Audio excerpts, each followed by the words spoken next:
Us mystics and shamans were born with accelerated states of mind and being, which when the time is right, learn to grow into proper development and initiation, for the benefit and well-being of others.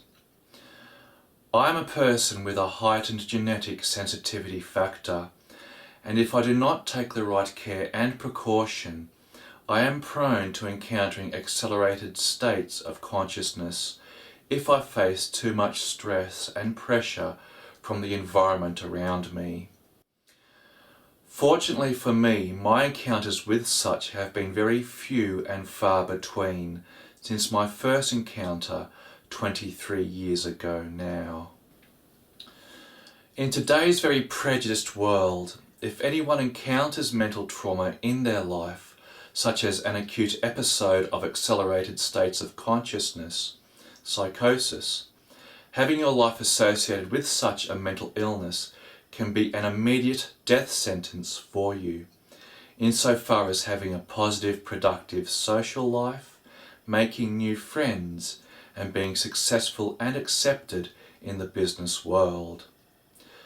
Sadly, I know this most directly so, as I speak from my own personal experience with this.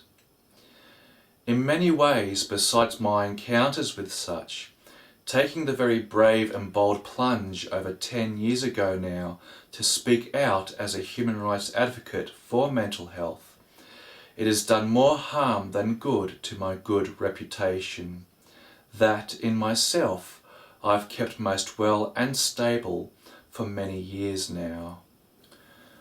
Unless someone really cares to get to know me properly to how I actually am in my good well self currently, it can be very hard for people in my situation in life to be rightly and fairly accepted by others, or even want to be given the time and care to get to know well, let alone wanting to become friends, even if the initial genuine attraction towards each other is there to start with.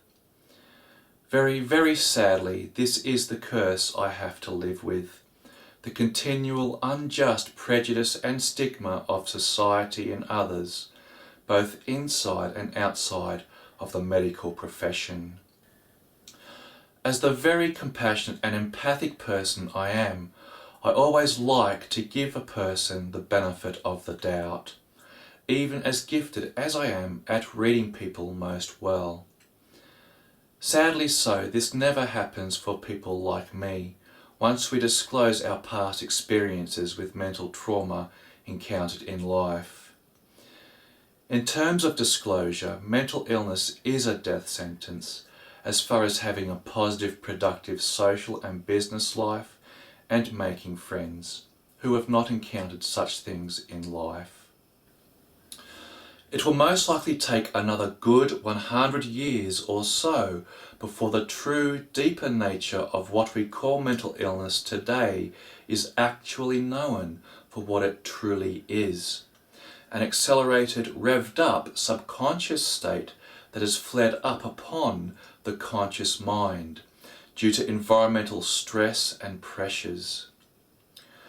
Because of this extreme overload of deeper stimulus upon the conscious mind, the person becomes very overwhelmed and confused, and feels very inhibited and scared by what is coming to mind. In this respect, one does not necessarily need a sensitive genetic disposition to be prone to encountering a mental trauma. For if any person is pushed far enough, anyone can encounter a traumatic mental episode in life. And for this reason above all, psychological cruelty inflicted is the number one cause of mental traumas experienced in life, not sensitive genetics. Being truly sensitive in nature is never a liability, but always an asset, if nurtured in the right, proper environment. In a far more humane time in our future awaiting, what we call mental illness today will not even be called mental illness. It will be far more humanely and respectfully called something along the lines of neuroacceleration, or something of this equivalent. For all our sake, especially for those of us out there who have experienced such, we deeply hope that such far more humane and ethical standards of right understanding are properly known, accepted and taught to our future researchers, scientists, professors and carers in the university system, in the hope we are treated with far more compassion, empathy and respect, and above all, treated most very fairly and equally in life, certainly not seen as someone to be shunned, feared and shut out of life. Being the very good, virtuous, ethical, pioneering human rights advocate I am, this remains to be my most heartfelt wish and desire for all of us out there who have been so unfairly struck and traumatized by the many harshness and cruelties of this world. Let us hope that the future is far, far brighter for us. Thank you.